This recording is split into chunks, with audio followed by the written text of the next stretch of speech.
Hello, and welcome to SPS Unscripted Personal Journey Episodes. These episodes aim to offer natural flowing monologues, which allow insight into our personal journeys from diagnosis, medications, stem cell transplants, interactions with medical staff, family life, but most importantly, sharing our autobiographical narrative in the hope it helps other Lindsays and Ems out there living with a rare disease such as SPS. Today, we listen to Lindsay's personal journey. Good evening, beautiful souls.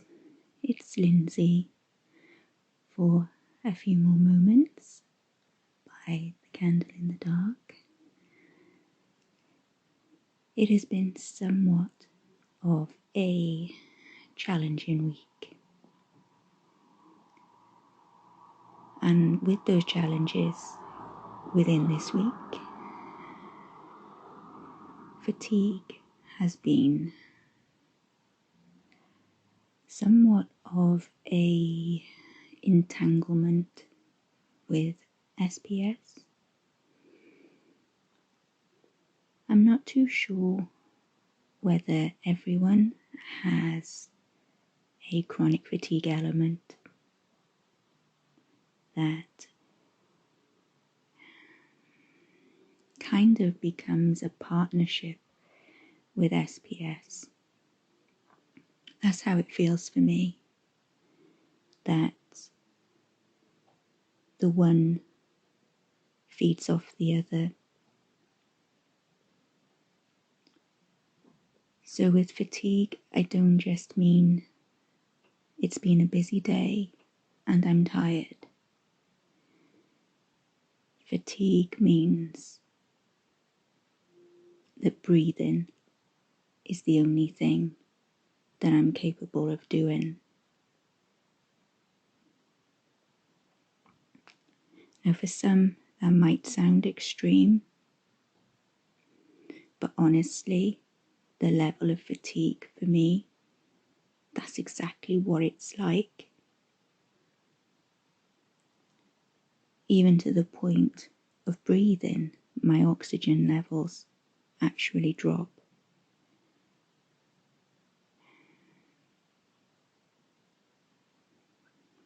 And a little bit of at-home oxygen helps level it out. But the fatigue, it's very, very real. Now this fatigue, it can be elevated. It gains strength from physical exertion, mental exertion, emotional exertion, whether that be, happy vibrations and laughter and excitement, as well as all of the sadness and the fear and the negative stuff. It saps the body's energy. And this is not a fatigue that lessens through rest. It doesn't matter how much I lay down, how much I cozy up and be still. It doesn't matter how much sleep that I have. If anything, with this fatigue, as I'm experiencing it at the moment, I cannot sleep. It's almost like my body becomes so tired. It's fighting so hard to still breathe that it just doesn't shut off. And you would think if your body feels exhausted, that if you close your eyes and rest for 18 hours and sleep, that your body would sleep, and that upon waking you would feel replenished and refreshed and then eager for the day.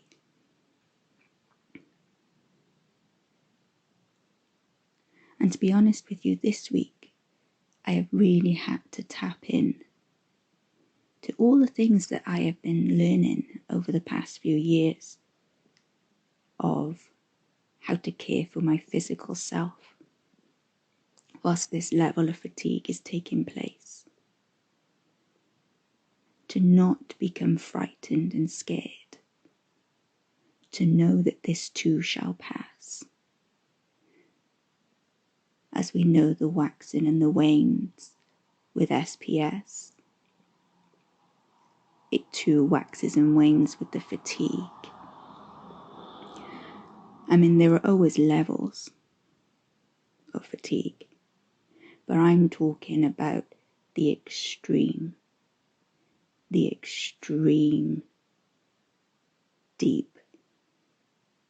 dark fatigue, to where you're really quite unsure on whether you're going to make it to the next day.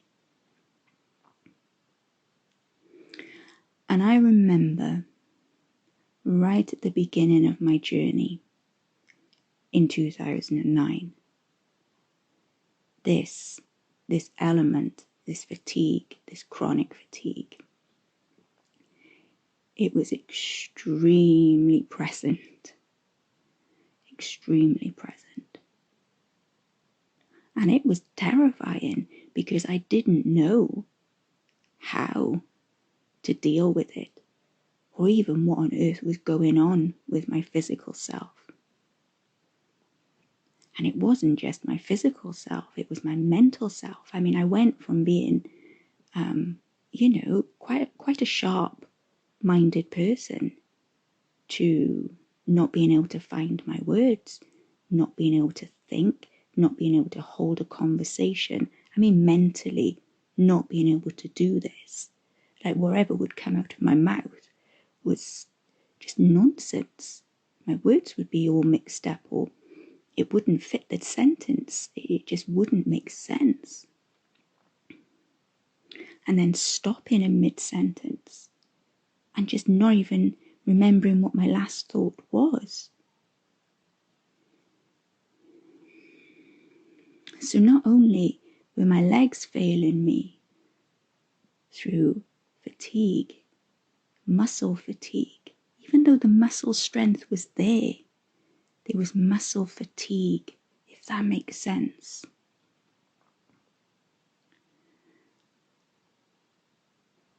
And I remember right at the beginning, before anybody knew what was going on here,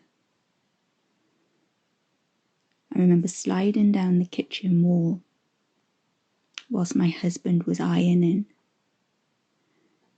and crying and just mumbling the words through the sobs of, if I could just sleep for a month, if you could just leave me in bed, if you could just take over everything here, keep our 3 babies safe, and just let me rest. I know I will be fine. I know I will. I just need rest.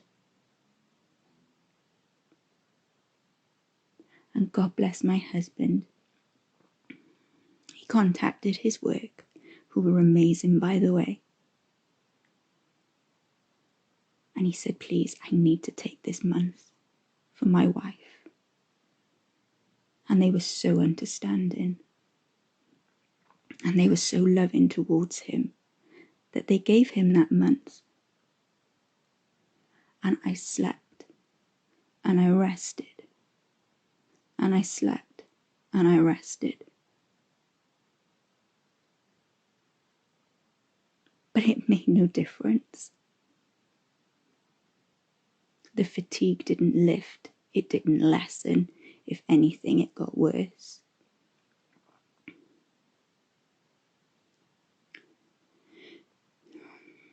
And it's funny that Em and I have been briefly touching upon fatigue this week, not because it's anything new to us, but because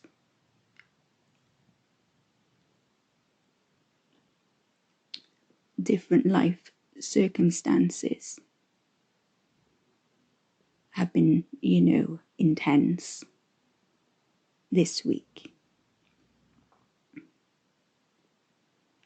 And that in itself feeds the fatigue, which feeds the SPS.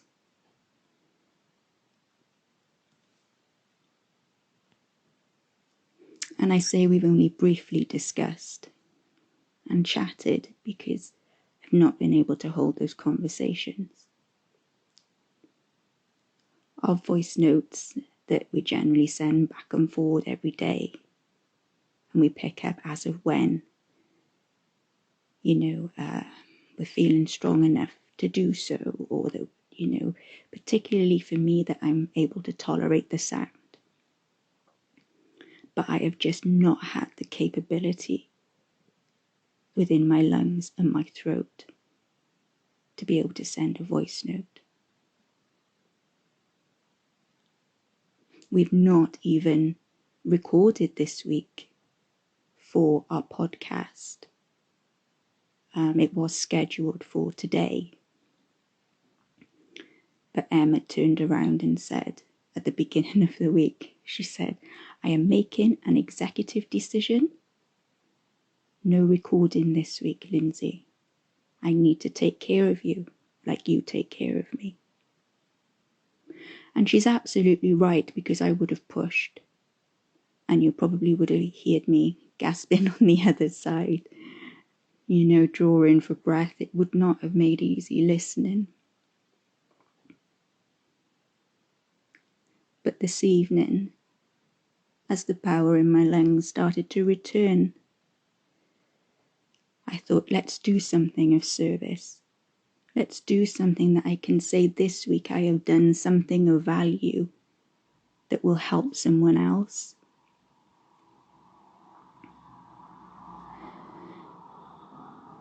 So the whole point of sharing this with you is to connect, is to say to you, if you are feeling the overwhelm, the fear, the intensity, the darkness of chronic fatigue,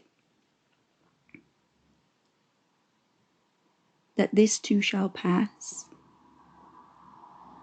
Just like the waves on the sea, the ups and the downs. And there are ways of making it a little easier to bear whilst you're in those spells.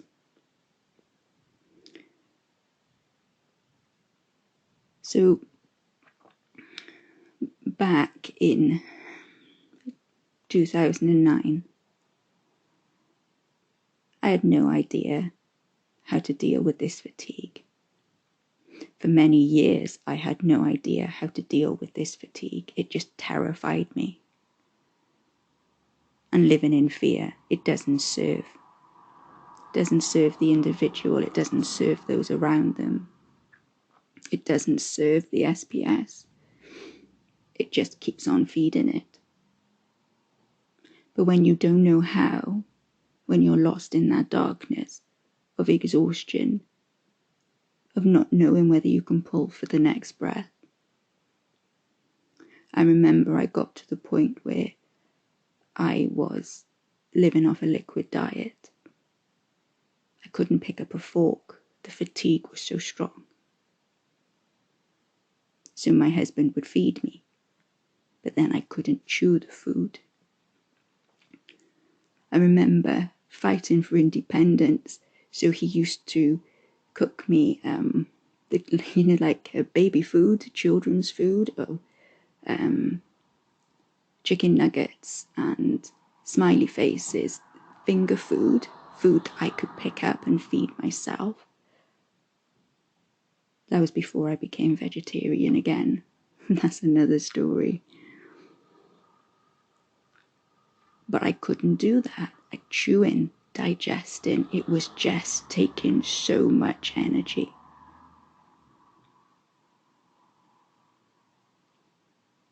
I remember it got to a point where I was drinking rusks through a straw. And then even trying to consume enough fluid became too much.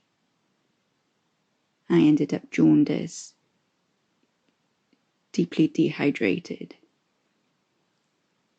And my organs were just not working properly. It was a dark, dark time. All because I didn't know how to manage the fatigue. I had no idea. And when people say to you about pacing, and maybe for some people that helps, and the GET program and that kind of thing. But for me, it made it worse. Particularly where they say about exercise and physio. Physio made it worse. 1,000,000 times worse. Not just the fatigue, but the SPS too. But exercise is something that we'll discuss in a podcast, Em and I together. But I'm talking about physio. I remember when it got to the point where St. David's Hospice were working with myself and my little family.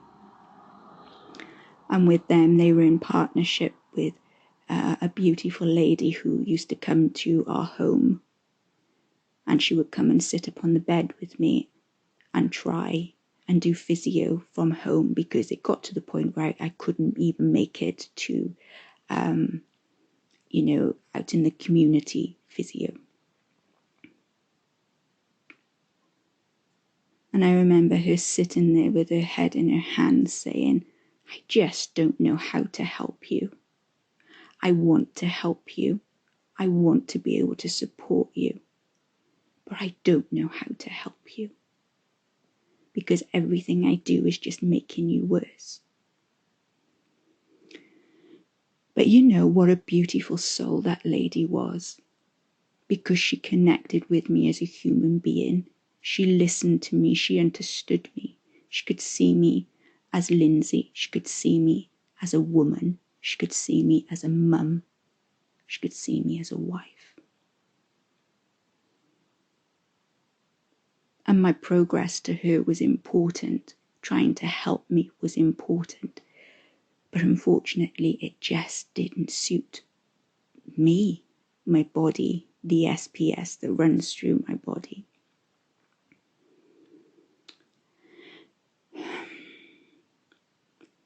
So where am I going with all of this? It all sounds rather bleak, doesn't it?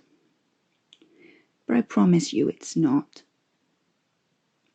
On reflecting over these past few years, figuring out what I've been doing, how I've been living, how I look upon SPS.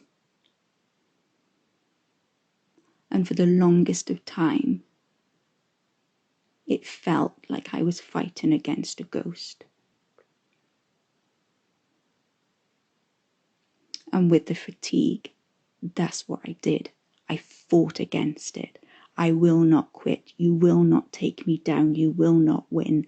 I am a mum. I am me. I need to take care of my children. You're not taking me away from them.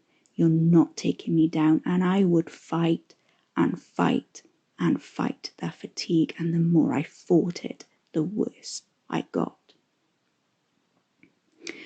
Now, I'm not saying you roll over and go, okay, I give up. I'm done. That's not what I mean at all.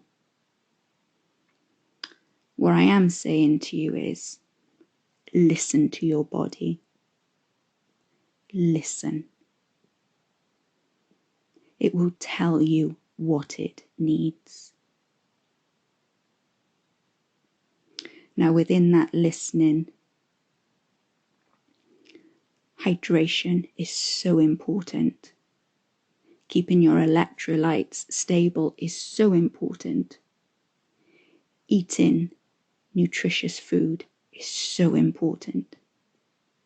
But that is something that I will touch upon another time too, because how do you make sure you're eating a nutritious diet when you're just too exhausted, fatigued, chronically fatigued to be able to prepare that food, to be able to meet your own needs, to be able to take care of yourself.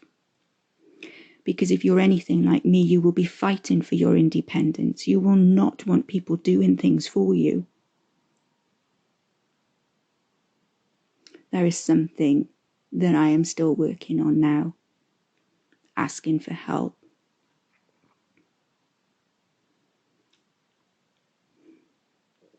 But one step at a time. Baby steps. So what have I learned over the past few years on how to deal with this chronic fatigue? Again, instead of fighting against it, like I was doing with the SPS.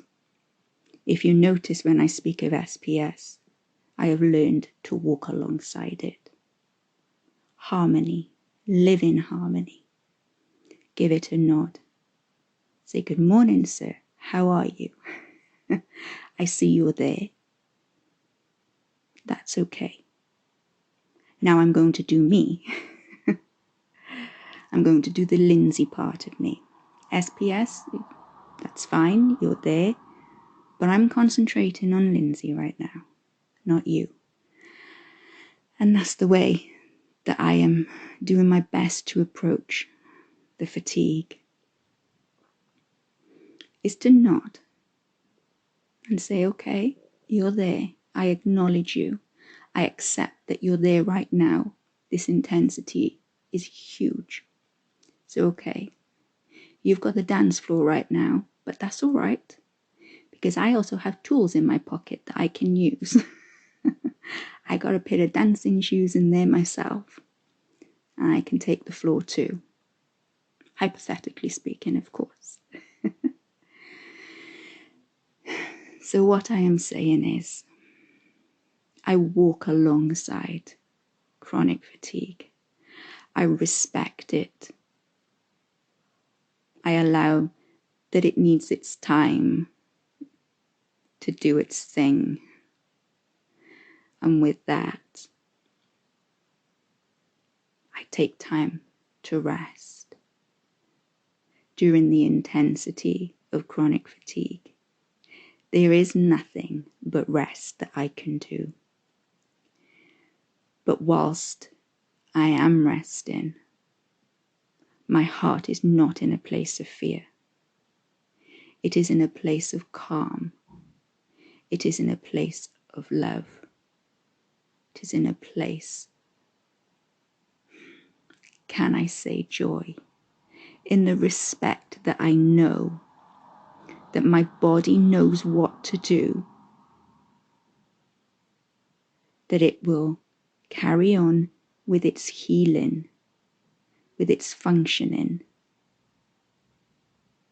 and eventually the intensity of a chronic fatigue flare will pass. To have trust, to have faith that my body knows what to do. That with that calmness and that love and the light that I radiate through my body, that is giving the body encouragement. It is giving it stability. It is giving it balance to heal through a chronic fatigue flare. Now, I am not saying that by the end of a fatigue flare that all is well completely and I am dancing around. What I'm saying to you is, once through the worst of it, I am able to sit up again. I am able to speak to you for a little while. I am able to breathe.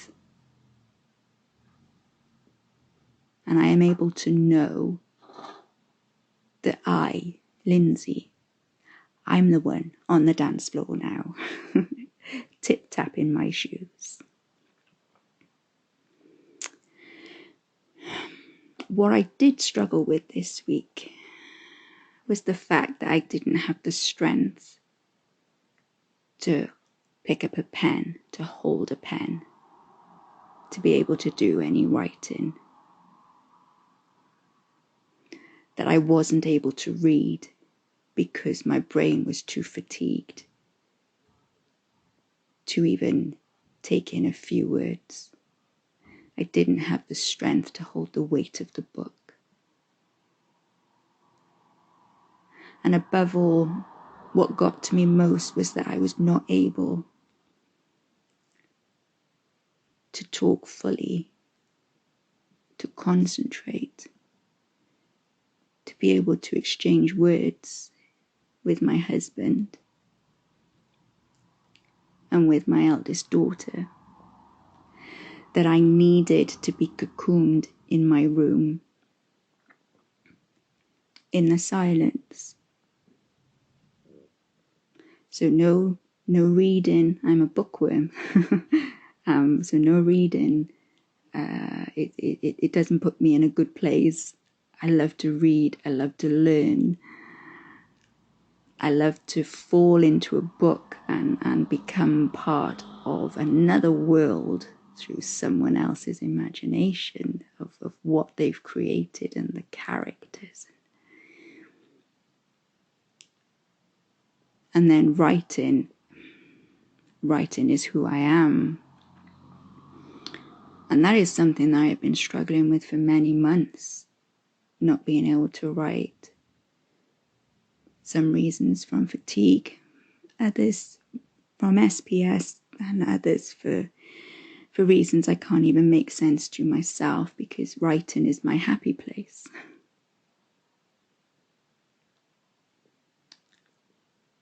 So when you're not being able to do the things that you love, what do you then do?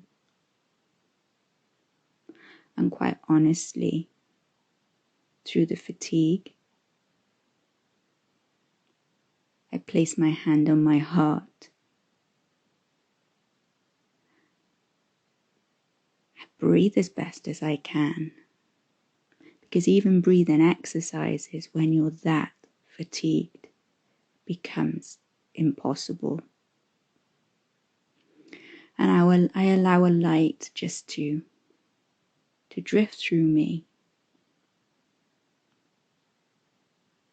I listen to meditations, very selective during fatigue spells. I mean, these chronic fatigue spells.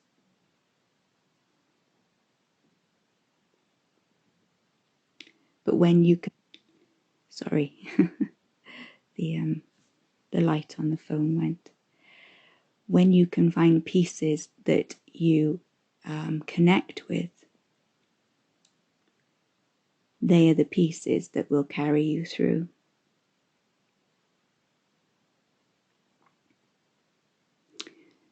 So during these times, rest, my friends. Truly rest. Drink lots of filtered water, nutritious foods. Breathe gently, fully if you can.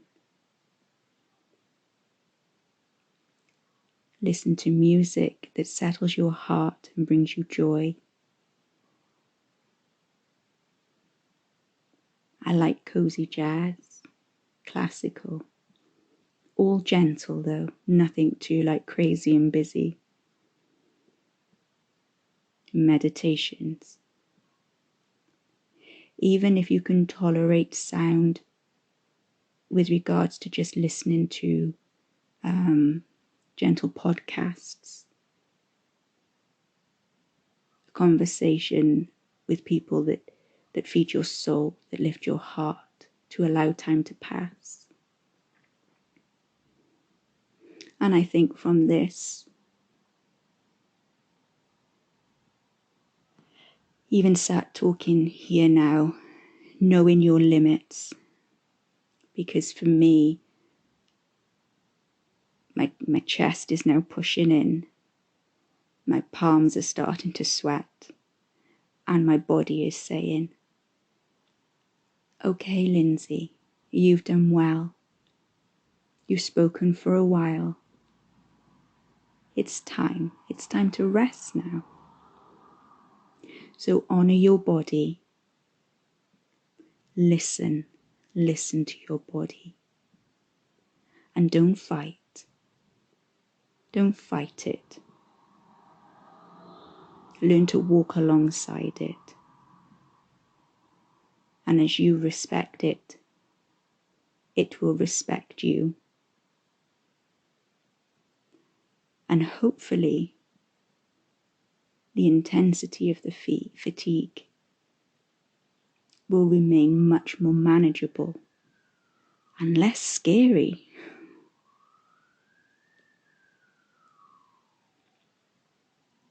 That's my hope. That's my hope for sharing this with you, because this wasn't easy this evening. So I am going to rest. I am going to honour my body. I'm going to settle down these shakes that I've got going on. Have a nice glass of water. I'm going to pop in my earphones. Listen to my meditation music. And drift off to sleep. So, dear souls, I am sending you so much love and healing hugs. Lindsay. Thank you for listening to today's episode. We would love to hear from you. You can find us on Facebook, SPS Unscripted Podcast. If you would prefer to DM us privately, then do so with the Facebook Messenger app. We're also over on Instagram, SPS Unscripted Podcast 1, all one word. A gentle reminder, we are not medical professionals. This content is reflective of personal journeys where we follow advice from our medical teams, and we strongly advise that you always consult your medical professional for advice.